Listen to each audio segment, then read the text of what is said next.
Mateus, capítulo 7, versículos 15 a 23. Diz assim a palavra de Deus: cuidado com os falsos profetas que se apresentam a vocês disfarçados de ovelhas, mas por dentro são lobos vorazes. Pelos seus frutos vocês os conhecerão. Por acaso se colhem uvas de espinheiros ou figos de ervas daninhas? Assim, toda árvore boa produz frutos bons, porém a árvore má produz frutos maus. A árvore boa não pode produzir frutos maus e a árvore má não pode produzir frutos bons. Toda árvore que não produz bom fruto é cortada e jogada no fogo. Assim, pois, pelos seus frutos vocês os conhecerão. Nem todo que me diz Senhor, Senhor, entrará no reino dos céus, mas aquele que faz a vontade de meu Pai que está nos céus. Muitos naquele dia vão me dizer: Senhor, Senhor, nós não profetizamos em seu nome, e em seu nome não expulsamos demônios, e em seu nome não fizemos muitos milagres. Então lhes direi claramente: eu nunca conheci vocês. Afastem-se de mim, vocês que praticam o mal. Oremos mais uma vez. Pai, estamos diante do teu texto sagrado que nos foi legado como alimento para a alma.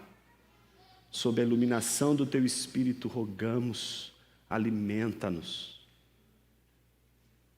Transforma a nossa vida, buscamos transformação o tempo todo, porque não estamos contentes em nos parecermos com Adão. Nossa alegria está em nos parecermos dia a dia com Cristo.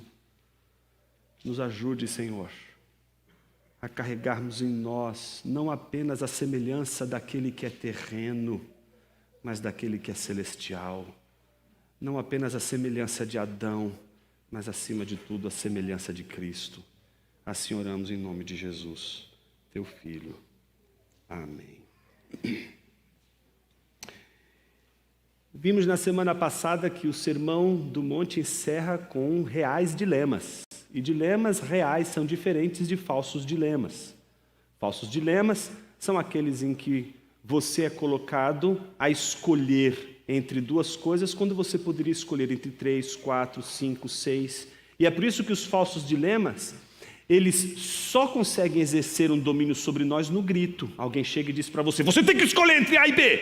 E aí você fala: ai meu Deus, B. Mas você podia escolher C, D, E, F. Mas o real dilema não é retórico. O real dilema é realmente uma escolha entre dois pontos, entre dois caminhos. Porque não há um terceiro, não há um quarto caminho, não é uma quinta opção. Ou é um ou é outro.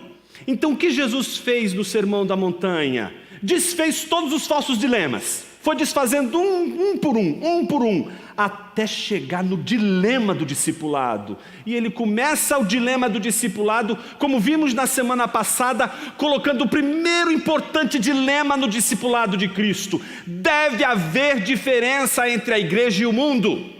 Deve haver diferença entre o discípulo de Cristo e aquele que não é discípulo de Jesus. Aquele que é conhecido por Jesus, como aquele que não é conhecido por Jesus. Aquele que é reconhecido como discípulo de Cristo, aquele que não é reconhecido como discípulo de Cristo. E vimos na semana passada que a porta estreita e o caminho estreito é aquele que evidencia que poucos e não muitos são os que por ele entram.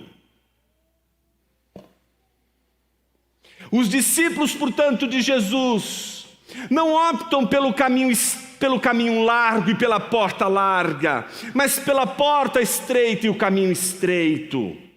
Então, por isso, eles são separados de todos aqueles que preferem a porta larga, o caminho espaçoso.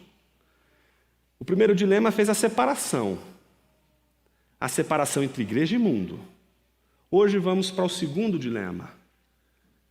Se você acha que você entrou pela porta estreita, e agora sim Jesus fez a separação entre ovelhas e lobos, e os lobos estão lá na porta larga, os lobos estão no caminho largo e espaçoso, e agora você está num caminho estreito, entrou pela porta estreita, e esse caminho é tão doloroso, mas pelo menos não tem nenhum lobo no caminho. Sinto lhe dizer, a nossa história não é a do Chapeuzinho Vermelho, mas é a história de lobos disfarçados de ovelhas no caminho estreito. Vamos falar da separação hoje. Uma segunda separação, não entre a igreja e o mundo, mas entre aqueles que seguem Jesus.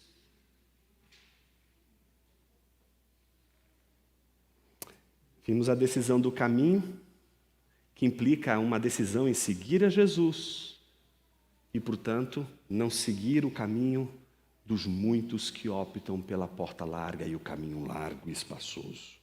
Hoje a decisão é das influências.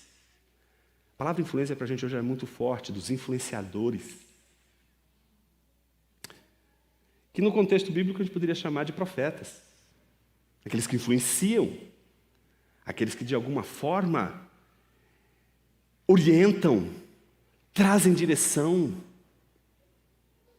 Então, como Jesus apresenta a sua exortação aos discípulos para que tomem uma decisão, já que eles estão no caminho estreito e precisam tomar uma decisão entre Cristo e os falsos cristos?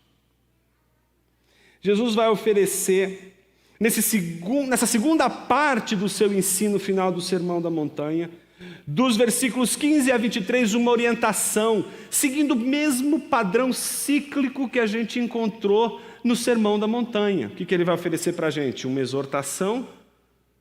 Lembra? Sempre que tem um ensino, uma exortação, em seguida vem o quê? Uma ilustração, um exemplo. E depois do exemplo, Jesus apresenta, nesse caso específico, uma exceção a tudo aquilo que ele acabou de ensinar e exemplificar. Então, o texto que nós acabamos de ler está dividido em 3 partes. A primeira parte está no versículo 15, quando Jesus apresenta uma exortação. Cuidado com os falsos profetas, cuidado com os falsos discípulos. A segunda parte do trecho de Jesus, do ensino de Jesus, vem acompanhada de uma ilustração, que a gente chama aqui de ilustração das 2 árvores, que vai do versículo 16 ao 20. Jesus claramente oferece uma ilustração para explicar tudo aquilo que ele acabou de dizer. E a terceira parte da exposição de Jesus, que vai do versículo 21 a 23, vem acompanhada de uma exceção que Jesus precisa apresentar, não por conta daquilo que ele acabou de ensinar, mas por conta da incapacidade do discernimento dentro da própria igreja, que vem exatamente pela questão dos bons frutos sem amor. Então vamos falar sobre exortação, uma ilustração e uma exceção. Comecemos com a exortação. A exortação de Jesus é muito clara no versículo 15. Cuidado com os farsantes.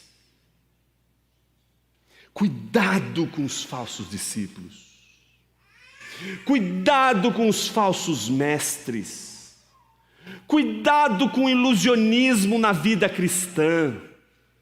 Cuidado com as aparências. Jesus está preocupado, porque os discípulos precisam entender que eles são ovelhas, mas ovelhas que foram separadas dos lobos, mas que agora vão caminhar num caminho estreito, em que os lobos não são visíveis. Eles já sabem identificar os lobos. Eles identificam facilmente um lobo, sabem o que é um lobo, batem o olho e sabem, isso é um lobo, isso é uma ovelha, certo? Ninguém vai confundir um bode com uma melancia, ninguém vai confundir uma ovelha com um lobo. É claro, é visível, é patente, é inquestionável. Jesus não está preocupado com essa capacidade de discernir que agora os discípulos já têm. eles sabem discernir entre ser discípulo e ser multidão. Eles sabem o que é seguir a Jesus sendo uma multidão de lobos, sabem o que é seguir a Jesus sendo discípulos. Mas o que eles precisam aprender na caminhada é aquilo que é tão difícil de aprender na vida: discernir as ovelhas que não são ovelhas. As ovelhas que nos enganam por parecerem-se ovelhas, mas que no fundo, são lobos disfarçados de ovelha. Observe o que Jesus diz: cuidado com os falsos profetas, que se apresentam a vocês com disfarce. É a arte do ilusionismo, é a arte do disfarce, é a arte de se esconder, é a arte de se disfarçar como ovelha, mas que por dentro são lobos, e não são lobos domesticados, são lobos vorazes, famintos.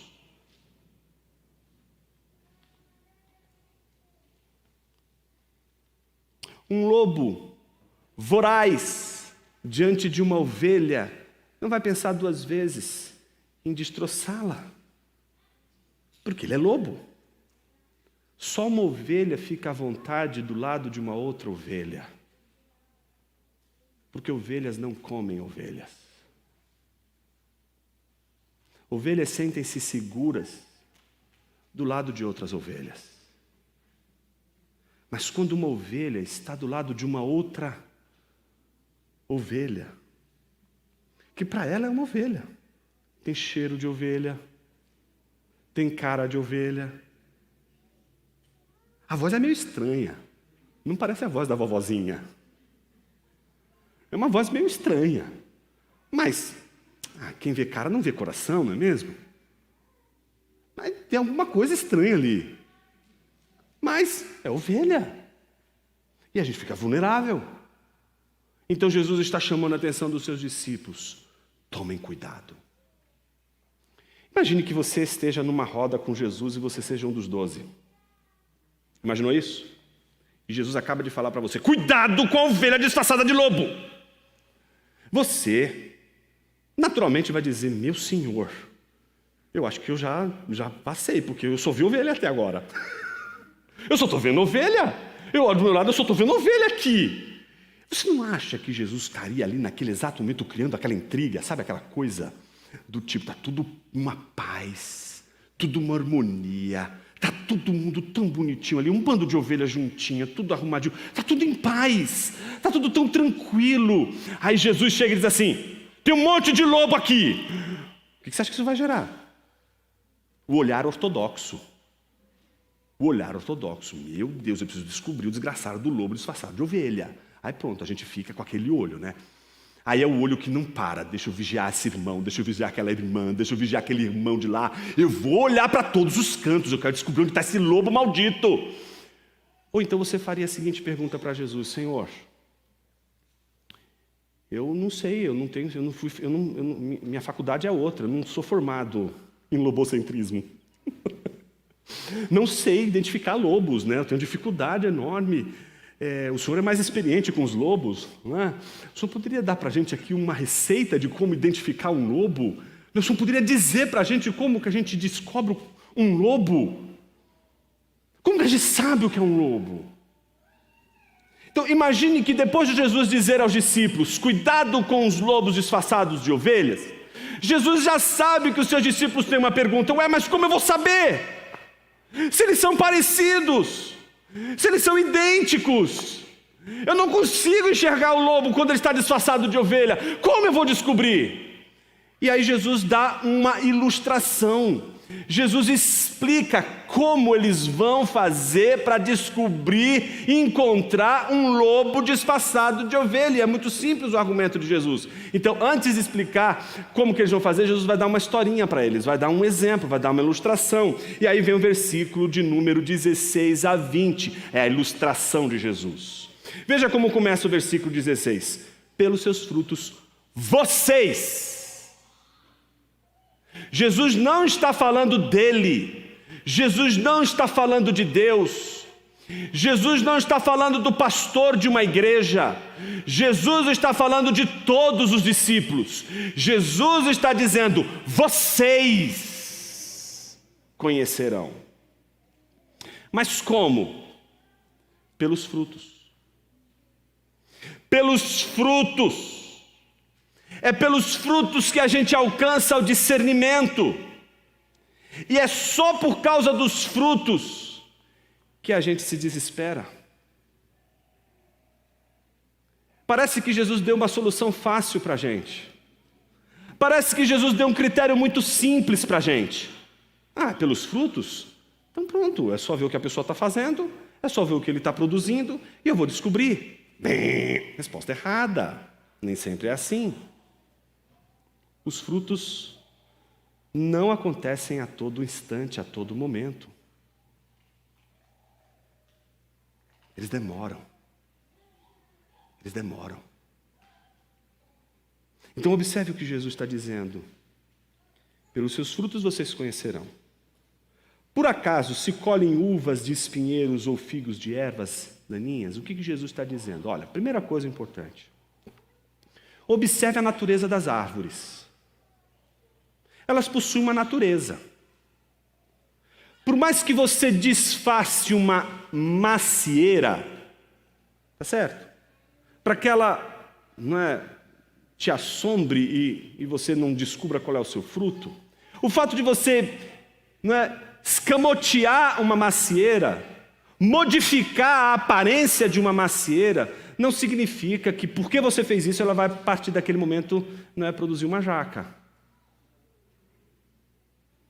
Você pode podar, você pode fazer o que você quiser, você pode pintar, você pode fazer o que você quiser. Uma macieira vai produzir maçã. Ponto. E por quê? O que Jesus está querendo dizer? Que os frutos seguem a natureza daquele que os produz. É simples assim. Uma árvore não pode produzir um outro fruto que não seja da sua própria natureza e espécie. É como a geração. Você gera seres humanos. Você não gera um abacate. Então, estou vendo o Arthur ali no colo da Suelen e do Igor. O Arthur é da mesma natureza. Segue a mesma natureza do Igor e da Suelen. Igor, você é corintiano? Está salvo, seu filho. Então, perceba, segue a mesma natureza. Segue a natureza. O que é a natureza? Ele não pode ser de outra ordem. Mas quanto tempo levou para o Arthur chegar até aqui e a gente conhecer ele? Levou tempo. As árvores não ficam assim produzindo fruto toda hora. Olha, venham descobrir quem eu sou. Não, o que Jesus está ilustrando é que as árvores produzem o seu próprio fruto, mas veja o que ele diz: toda árvore boa produz frutos bons, porém a árvore má produz frutos maus. A árvore boa não pode produzir frutos maus e a árvore má não pode produzir frutos bons. Então ele está dizendo o seguinte: se você é um regenerado, você vai produzir frutos dessa obra de Deus na sua vida. Não tem como você ser regenerado e produzir o fruto de um irregenerado, de não regenerado. Não tem como você produzir um fruto diferente, porque a obra da regeneração não é sua, não é algo que você faz, é Deus fazendo em você. Deixa eu te dar um outro exemplo. Aliás, um dos exemplos mais importantes da vida na igreja. Por que é importante, uma das razões pelas quais é importante você fazer parte de uma igreja? Porque você não vai ter o fruto do Espírito sozinho na sua casa. Não é só a ceia que vai ser esquisita você celebrar. Você não vai ter o fruto do Espírito. O fruto do Espírito é algo que Deus faz na vida de alguém para que você possa provar desse fruto. Então você precisa de uma árvore. Paulo está dizendo isso, que o seu irmão é uma árvore, e o Espírito de Deus atua nele, e ele vai produzir um fruto, e as árvores não comem seus próprios frutos. A árvore é o símbolo da Trindade, é o signo da Trindade, é a simbologia bíblica desde o Éden da doação. Só um cego não enxerga o porquê o pecado foi trazido ao mundo no contexto de uma árvore. Porque a árvore representa de todos os elementos da criação, aquela que produz algo que é doado para um outro. Existem árvores, e árvores produzem fruto, e elas produzem um fruto que não é para elas mesmas.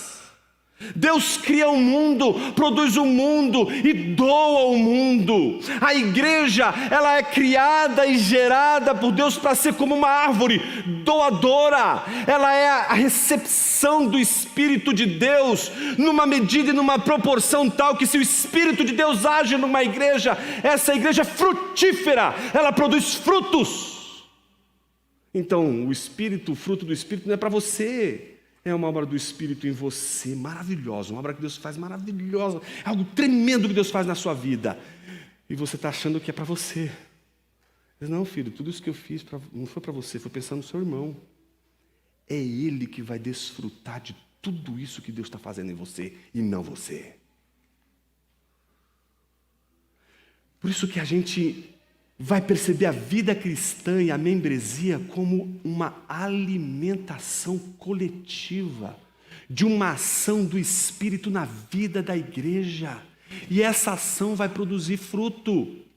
Por isso existem as obras da carne e o fruto do Espírito. As obras da carne representam exatamente aqueles que podem estar numa igreja, que podem inclusive provar dessa ação poderosa do Espírito na vida das pessoas, sem elas mesmas terem sido transformadas em árvores.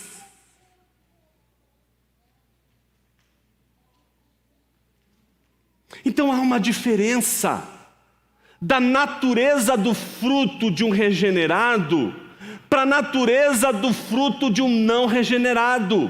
Essa é a primeira lição de Jesus. A segunda lição que está implícita no texto: a árvore boa não pode produzir frutos maus, e a árvore má não pode produzir frutos bons. Toda árvore que não produz bom fruto é cortada e jogada fora. Assim, pois, pelos seus frutos vocês o conhecerão. Então, quando Jesus está dizendo e retomando, pelos seus frutos vocês conhecerão, o que Jesus está dizendo para você que tem um olhar ortodoxo, que está procurando a próxima vítima? Ele está dizendo para você: espere, espere, espere. Jonas, você traduz isso para mim? Deixa eu traduzir de outra forma.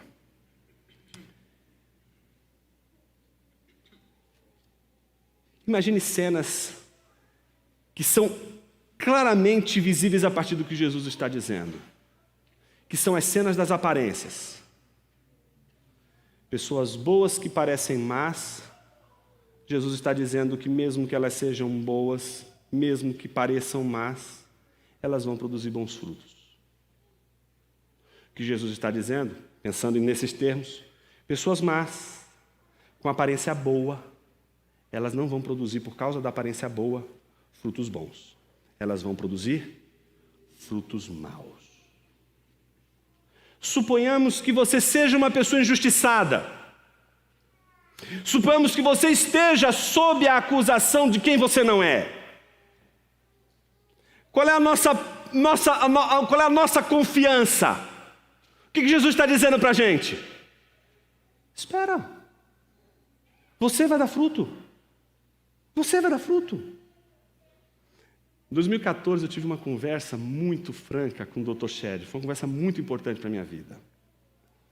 E todas as viagens que a gente fazia, ele fazia isso em todas as viagens. O que ele fazia? Chegava no hotel, a primeira coisa que ele perguntava para o recepcionista é: onde a gente pode fazer uma boa caminhada aqui? Aí ele sempre dizia onde. Por quê? Todas as vezes que ele chegava e conhecia, no dia seguinte, 5 horas da manhã, ele estava ali para fazer a sua caminhada de 1 hora, 1 hora e meia. Né? Eu não vou dizer para vocês que fui em todas não, porque era difícil acompanhar o velhinho.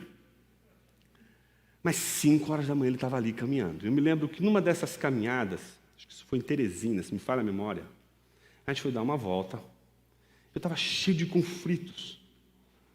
E eu me lembro que ele disse assim para mim, com todas as letras: Jonas, seu testemunho é sua melhor defesa. Não abra a boca. Não fale. Não dê um pio. Quando ele falou isso, eu já tinha falado, irmãos. Eu já tinha dado, não era um pio, eu já tinha, a gente tinha, sabe o galo, quando está desesperado, já tinha feito tudo, já. Falei, e agora, Senhor? Já foi. Ele disse, seu testemunho será a sua melhor defesa. Aí ele me contou a história da árvore. E qual é a história da árvore? A história da árvore é essa. Você vai dar seu fruto. E seu fruto vai aparecer. E é Ele que vai testemunhar. Não é sua palavra. Não é o que você diz sobre você. Não é nem o que o outro diz sobre você. É o seu fruto. Esse fruto vai testemunhar sobre você. Deixe Ele testemunhar. Só que isso se traduz na vida pastoral também de uma maneira incrível, meus irmãos. Porque o que a gente quer fazer quando a gente está numa igreja? Vamos eliminar os problemas.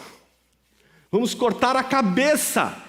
Eu quero arrancar, não é a erva daninha, eu quero tirar daqui tudo que não presta. É isso que a gente quer fazer. E aí o que acontece? O nosso olhar passa a ser o olhar. Não vou piscar, não pode ter. E o que Jesus está dizendo é, deixa. Aí você está falando assim, mas Senhor é um falso discípulo. Senhor é um falso mestre. Jesus está dizendo o quê? Deixa. Ele vai dar o fruto. Chega uma hora que ele tem que dar o fruto. E eu nunca vou me esquecer o que o Dr. Shedd disse.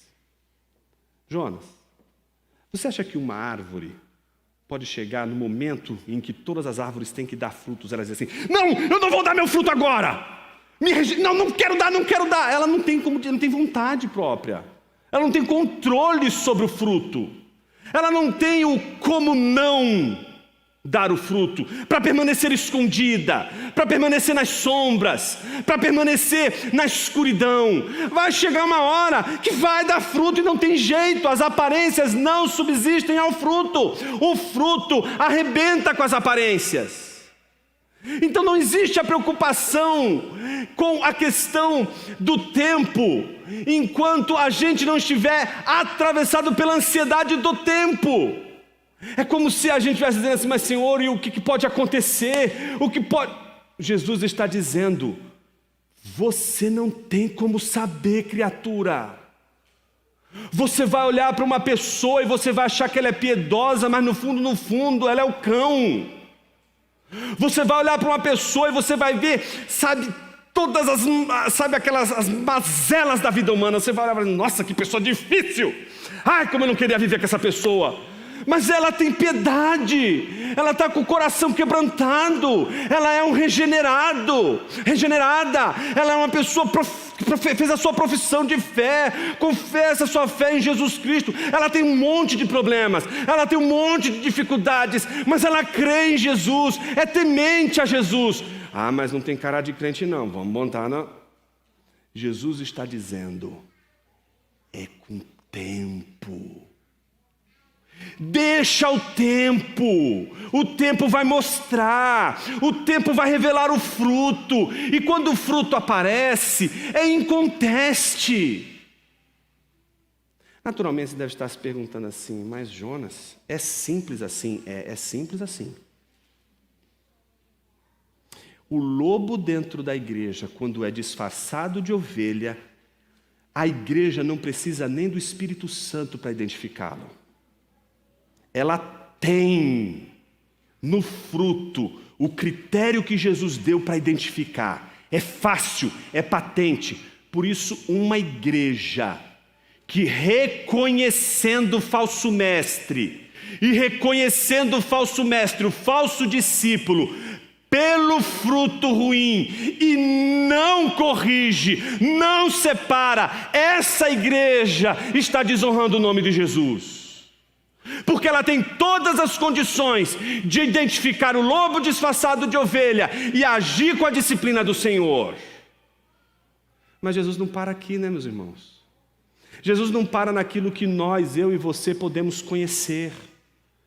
Jesus vai parar no ponto mais difícil da caminhada cristã, e é o desfecho do nosso sermão de hoje. Se você acha que era difícil separar ovelhas dos lobos, né, ou separar a igreja do mundo, e já percebeu, não é tão difícil assim. E agora falou, puxa vida, difícil, né? Porque agora dentro da caminhada com Cristo, dentro do povo de Deus em peregrinação, eu tenho que tomar cuidado com o lobo disfarçado de ovelha. Pois é, mas esse ainda não é o pior, não é o mais difícil. Esse ainda é o fácil. É fácil identificar o lobo disfarçado de ovelha. A gente só precisa ter paciência. Tem que ter tempo, porque o lobo se enrola. O mais difícil não é esse. O mais difícil vem a seguir. Que alguém poderia simplesmente ali, diante de Jesus, um dos discípulos, e fazer a seguinte pergunta: mas Senhor, e se os frutos forem bons? Será que há alguma possibilidade de, mesmo produzindo um fruto bom, alguém ser rejeitado, alguém não ser aceito? Observe então a terceira e última parte da exposição, que está centrada nos versículos 21 a 23, que é a separação última que acontece dentro do povo de Deus, do povo dos discípulos de Cristo. Versículos 21 a 23, veja o que diz: nem todo que me diz Senhor, Senhor, entrará no reino dos céus, mas aquele que faz a vontade de meu Pai que está nos céus. Muitos naquele dia vão me dizer, Senhor, Senhor, nós não profetizamos em seu nome não expulsamos demônios, em seu nome não fizemos muitos milagres. Meus irmãos, todas elas são obras boas. Tudo isso é fruto bom. Eles estão dizendo, porque estamos condenados? Porque o Senhor nos condenou, se os frutos são bons? Talvez essa seja a sua dúvida maior nessa manhã. Talvez você não tenha dúvida entre identificar um discípulo de Cristo e alguém que não é um discípulo de Cristo. Talvez você saiba fazer a diferença entre lobos e ovelhas.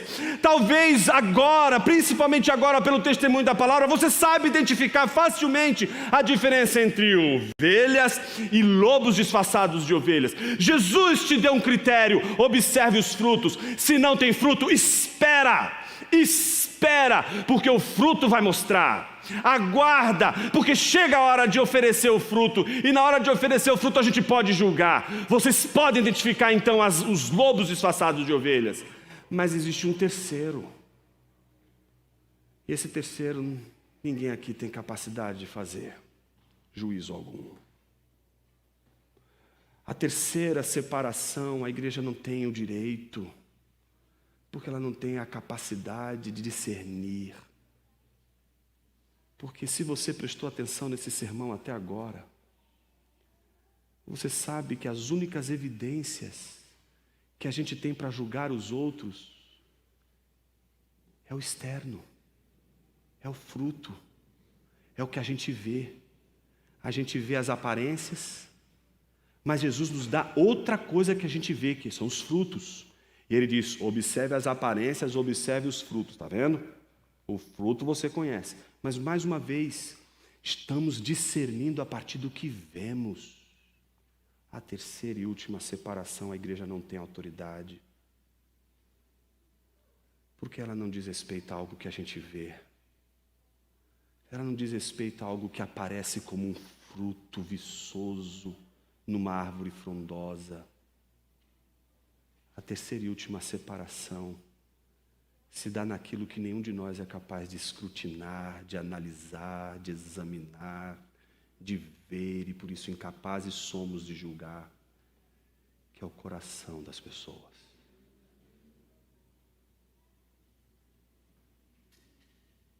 Observe o que Jesus diz. Vocês fizeram bons frutos, expulsaram demônios, fizeram a obra do Senhor, foram crentes, viveram a vida produzindo bons frutos. Alguém poderia agora olhar assim, mas Senhor, são bons frutos, e o Senhor disse que se os frutos são bons, e a árvore, portanto, é boa, é isso que importa. Mas agora Jesus vai dizer algo importantíssimo. Ele diz: então lhes direi claramente. Ele não está dizendo a igreja. A igreja conhece pelos frutos. A igreja julga pelo que ela vê. A igreja julga pelo que ela enxerga. A igreja julga pelo que ela observa. Mas Jesus está dizendo: eu nunca conheci vocês. A gente abriu o nosso culto falando sobre isso, meus irmãos. Observe o que Jesus está dizendo: eu nunca conheci vocês.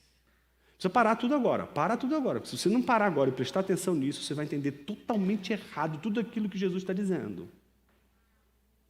Primeira coisa importante, Jesus aqui está falando de conhecimento intelectual. Lembra do olhar ortodoxo? Eu tenho que ver tudo. Jesus está falando de algo que ele desconhece? É sério que você pensou nisso?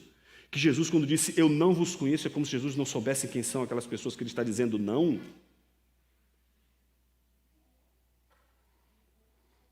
Precisaríamos ser muito ingênuos para achar que Jesus estava se referindo apenas a informações do tipo: olha, eu não sei quem são vocês, né? Vocês estão chegando agora aqui na igreja, a gente precisa de um tempo para conhecer vocês, né? Vocês precisam passar uns 6 meses aí para a gente ver vocês, e pelo fruto a gente vai julgando e vai, né?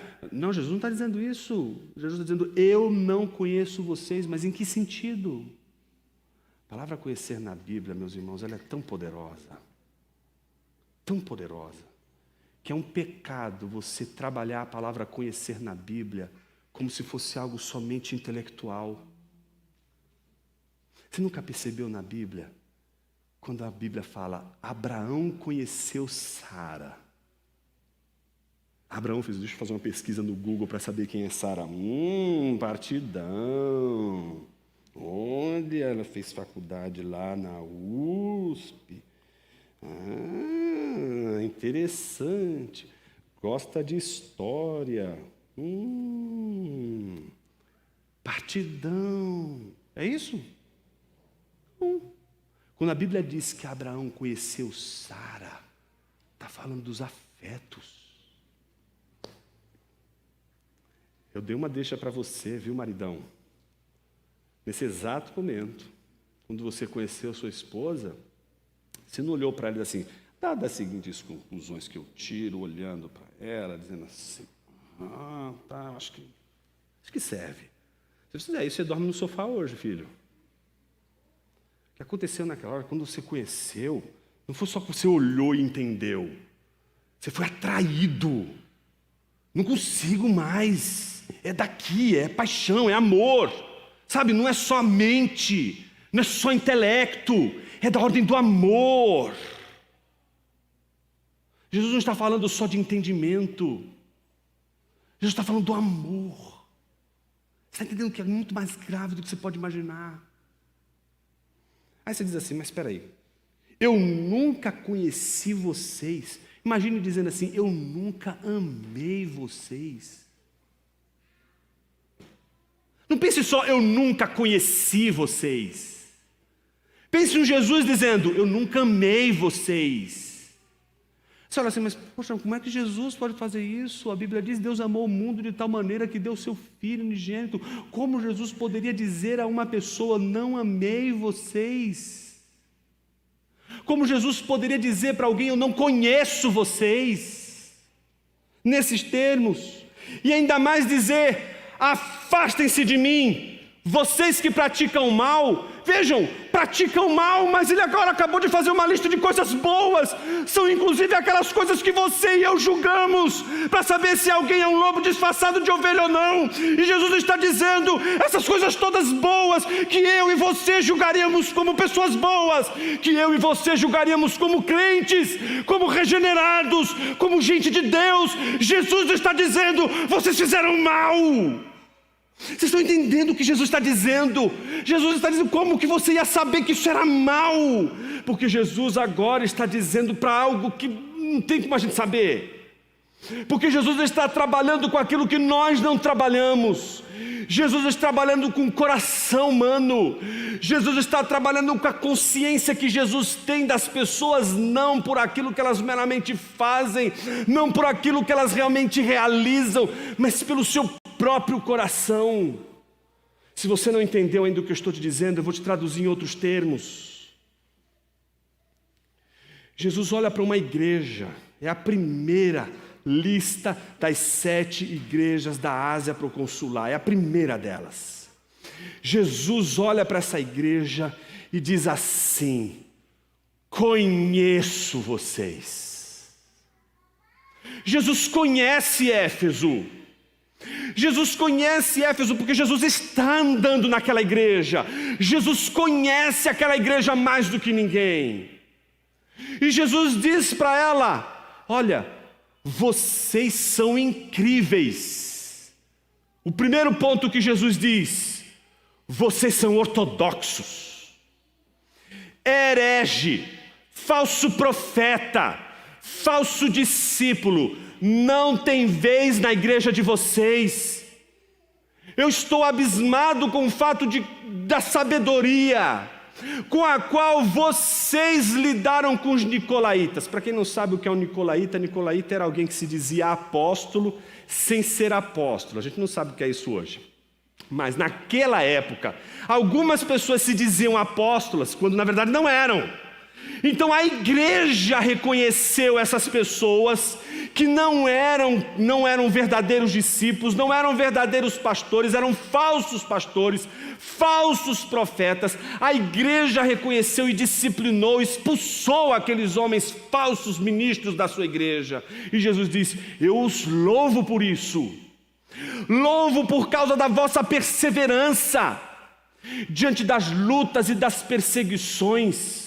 Vocês estão aqui firmes, vocês não desistiram do evangelho, vocês estão sendo perseguidos, vocês estão sendo questionados e vocês não abriram mão do evangelho, vocês são perseverantes.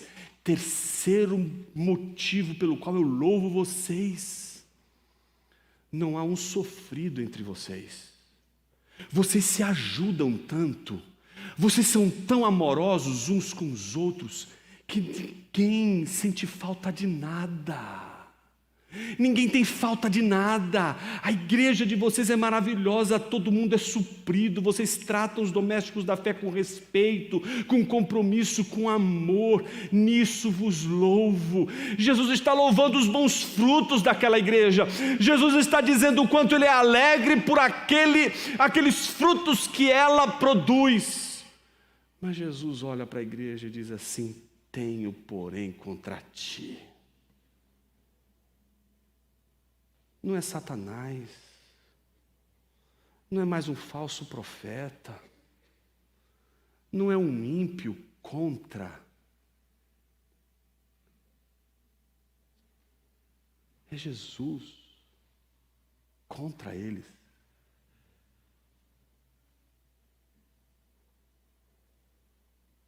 Nós podemos esconder a treva do nosso coração e a falta do nosso amor por Jesus nas boas obras. E isso acontece quando a gente ama o que Jesus ama, mas não ama Jesus.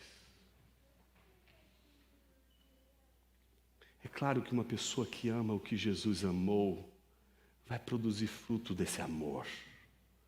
Quem ama a igreja vai produzir frutos bons. Mas o discipulado com Cristo não é amor pela igreja. O discipulado com Cristo começa com amor a Ele. Então Jesus diz: tenho porém contra ti, que abandonaste, aí nossas traduções têm que abandonaste o primeiro amor. Aí muitas pessoas acabam interpretando esse primeiro amor como o início da vida cristã. E aí está um errinho, né, de percepção do texto. Porque é como se a gente estivesse dizendo assim: naquele momento em que eu fui convertido, e era o início da vida cristã, eu evangelizava, era um fogo, irmãos. Eu cantava, era oração toda hora, era vigília, era experiência maravilhosa, era evangelização toda hora, era um negócio louco, passava o domingo inteiro na igreja. Hoje a gente é mais cínico, né? A gente, não, domingo de manhã tá bom, à tarde a gente faz o Shabat. O dia inteiro eu ficava na igreja, aquela coisa maravilhosa. Hoje eu estou assim, esse crente que está vindo na igreja para bater cartão. Então eu acho que é isso que Deus está falando para mim, né, Jonas? Para eu voltar para aquele tempo. Não seja estúpido, Jesus não está falando disso. Jesus não está dizendo para você voltar no tempo. Ali, o primeiro amor pode ser entendido também como próteros, né? Aquilo que vem antes. Tenho, porém, contra ti que abandonaste o amor que vem antes. Antes de tudo isso, antes da ortodoxia, antes da perseverança, antes do amor aos domésticos da fé, antes dos bons frutos, é o amor que deve vir. Vocês percebem para onde o sermão de Jesus está caminhando? Para o início do discipulado. O discipulado de Cristo começa com esse amor. E se você estava aqui na semana passada, você sabe muito bem que se você pega um caminho mais longo e vai seguindo ele e descobre que está no caminho errado, não adianta você buscar dali um atalho, uma ponte para pular para o caminho estreito, porque o caminho estreito só pode ser acessado pela porta estreita que é Jesus. Terminamos o sermão da semana passada dizendo isso. Entre pela porta do discipulado que é Jesus. Se você tiver que recomeçar, sua vida com Deus, não comece pelas boas obras, não comece pela piedade, não comece pelos frutos. Comece em primeiro lugar onde começa toda a vida cristã, no amor a Jesus pelo que Ele fez.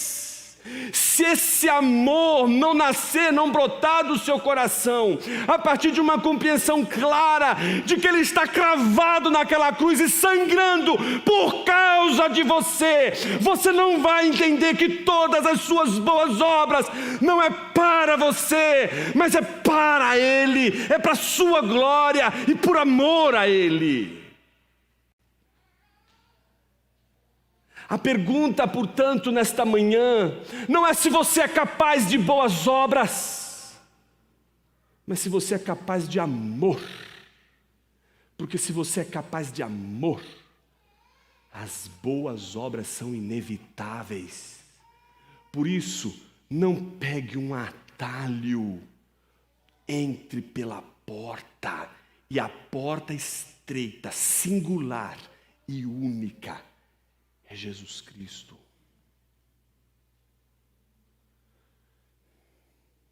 A que conclusão chegamos?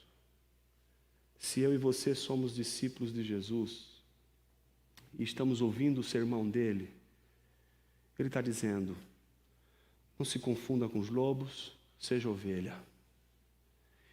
Entre as ovelhas, tome cuidado com os lobos disfarçados de ovelhas. E para isso eu te dou um sinal: os bons frutos. Julgue pelos bons frutos. Enquanto você estiver julgando pelos bons frutos, você terá amparo bíblico.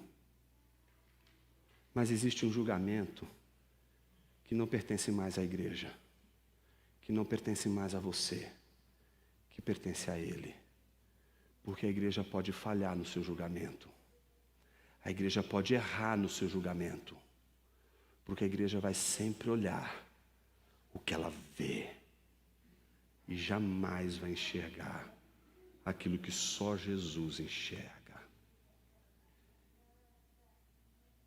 E talvez a experiência mais dolorosa não seja dos lobos disfarçados de ovelhas, mas a daqueles que acreditam que lá no final vão poder dizer para o Senhor: eu te amei, eu te amei, veja as minhas obras. Jesus vai olhar e vai dizer: não te conheço. Imagine alguém que diz para você que te ama e diz que a prova desse amor é o cartão de crédito que te deu, o dinheiro, os presentes. Imagine alguém que te ama te dando um monte de presentes e dizendo assim: eu te amei, você tem que me amar, eu te amei. Você não amou, você comprou. Se você é um piedoso, está praticando boas obras e achando que as suas obras vão te salvar, você está comprando com um dinheiro muito baixo, miserável, um sangue do qual você nunca seria digno. O sangue de Jesus não é derramado sobre aquele que acha que pode pagar por esse sangue. O sangue de Jesus é derramado somente sobre aqueles que dizem: eu não tenho, Senhor, nada. Eu não tenho boas obras, eu não tenho bons frutos, meu coração é vil. Salva-me, Senhor. É para estes que o sangue de Jesus foi derramado. E se você é um piedoso, que tem produzido bons frutos, para ter a certeza no juízo final de que Deus salvará você por causa das suas boas obras, arrependa-se hoje do seu pecado, arrependa-se da sua falta de amor, e arrependa-se do maior de todos os pecados que você poderia cometer na face da terra, que é querer comprar o sangue de Jesus com seu fruto. Arrependei-vos, diz a palavra do Senhor. Jonas, a salvação para mim? Ah, meu irmão. Ah, minha irmã. O que eu devo fazer? Nada. Você só tem que amar o teu Senhor. Ah, Jonas, eu não consigo amar. Então está faltando uma outra coisa aí. Está faltando você odiar você mesmo. Você já tem um Deus e já ama Ele mais do que o seu Senhor. E Jesus disse que se você não odiar pai, mãe e tudo mais que te impede de amar única e exclusivamente a Deus, você não pode ser discípulo de Jesus. Ah, Jonas, isso quer dizer que eu tenho que botar e me martirizar, me odiar. Não. Você tem que só encontrar algo que seja capaz de provocar mais atração em você do que a sua imagem no espelho. Você precisa encontrar Jesus. E é bom encontrar Jesus, meus irmãos. Não importa se é numa balada, não importa se é dentro da igreja, não importa se é como um filho perdido no meio de uma sujeira sem fim, dando comida para os porcos, não importa se é na casa do Pai, vivendo na casa do Pai, o que importa é encontrar Jesus e entrar pela porta estreita. Eu queria orar com você nessa manhã, para que você que entrou pela porta estreita possa no mínimo agora dizer: Senhor, eu não posso comprar o teu sangue, E se o seu sangue foi derramado, é porque o Senhor me ama. Como o Senhor poderia me amar? Não é, Senhor, saiu no lucro me amando, hein? Sou uma pessoa tão legal. Não é, Senhor, obrigado porque o Senhor me amou. E a você, que tem dedicado-se às boas obras, mas percebeu que falta o amor que vem antes. Talvez você tenha que reconhecer que, na verdade, elas não são boas obras. São, como Jesus disse, obras más, que parecem boas, mas que no fundo, representam apenas a vontade de alguém ser salvo pelas próprias obras. Vamos curvar nossa cabeça, meus irmãos, e orar.